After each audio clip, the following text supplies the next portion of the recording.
बात उन दिनों की है जब लोग अपने बच्चों को विद्या प्राप्त करने के लिए गुरुओं के आश्रम में भेजा करते थे।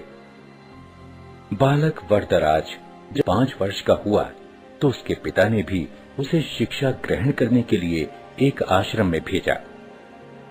आश्रम में गुरुजी ने अन्य बालकों के समान ही वरदराज को भी पढ़ाना प्रारंभ किया। वरदराज आश्रम में रह तो रहा था, लेकिन उसका मन पढ़ाई में नहीं लगता था। गुरुजी ने उसे तरह तरह से पढ़ाना और समझाना चाहा, लेकिन उसे कुछ भी समझ न आता था। गुरुजी जो कुछ पढ़ाते उसे वह याद ही नहीं रख पाता था। उसकी ऐसी स्थिति देखकर आश्रमवासी बच्चे उसे मंद बुद्धि कहकर चिढ़ाने लगे। इसी प्रकार 5 वर्ष बीत गए। धीरे धीरे उसके सहपाठी उससे आगे बढ़ते गए, पर वरदराज वहीं का वहीं, वह कुछ भी विशेष न सीख सका था। उसके साथ जो पढ़ने आए थे वे तो आगे बढ़ ही गए, जो बाद में आए वे भी उसे पीछे छोड़ आगे निकल गए। एक दिन गुरुजी भी हार मान गए। निराश होकर उन्होंने वरदराज से कहा, बेटा वरदराज, मैं समझता हूं कि पढ़ना लिखना तुम्हारे वश की बात नहीं है। जितना प्रयत्न मुझे करना था उतना मैंने किया, पर मुझे लगता है कि विद्या धन तुम्हारे भाग्य में नहीं है। इससे अच्छा तो यही है कि तुम अपने घर जाओ और वहां का काम काज देखो। वरदराज असमंजस में पड़ गया। गुरुजी के मना करने के कारण उसे अपना भविष्य अंधकारमय लगने लगा। उसे यह चिंता भी सताने लगी कि घर लौटने पर उसके पिता क्या सोचेंगे। गांव के लोग भी उसे मूर्ख महामूर्ख कहकर दुत्कारेंगे। वरदराज करता भी तो क्या, उसने अपना सामान समेटा, गुरुजी के चरण छुए और वह भारी मन से विदा हुआ। वह उदास होकर अनमने भाव से चला जा रहा था।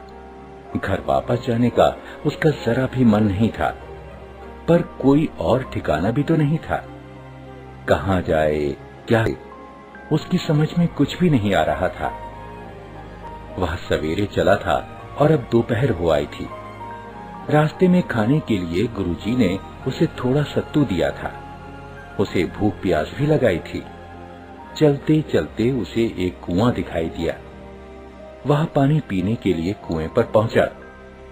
वहां उसने देखा कि पानी खींचने की रस्सी की रगड़ से कुएं की जगह पर निशान पड़ गए हैं और मिट्टी के घड़ों को रखने से जमीन पर गड्ढे पड़ गए हैं।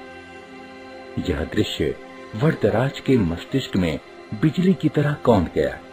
उसने विचार किया कि जब रस्सी की बार बार रगड़ खाने से कठोर पत्थर पर निशान पड़ सकते हैं, तो क्या लगातार परिश्रम करने से मैं विद्वान नहीं बन सकता?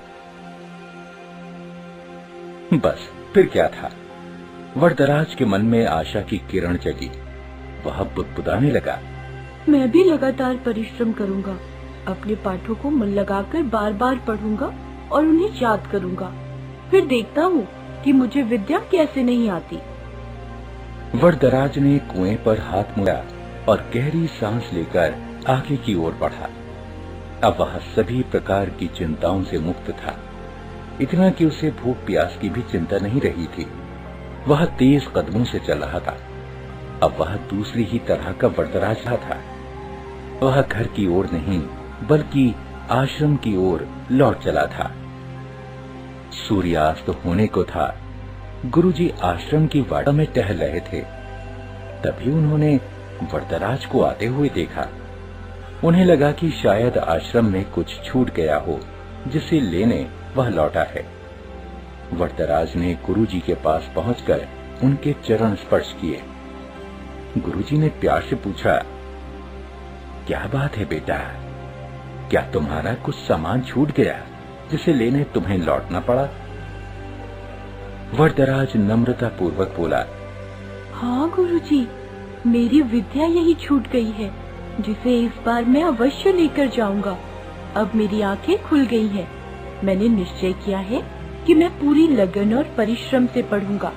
अब कभी आपको निराश होने का अवसर नहीं दूंगा। गुरुजी का दिल पसीज गया।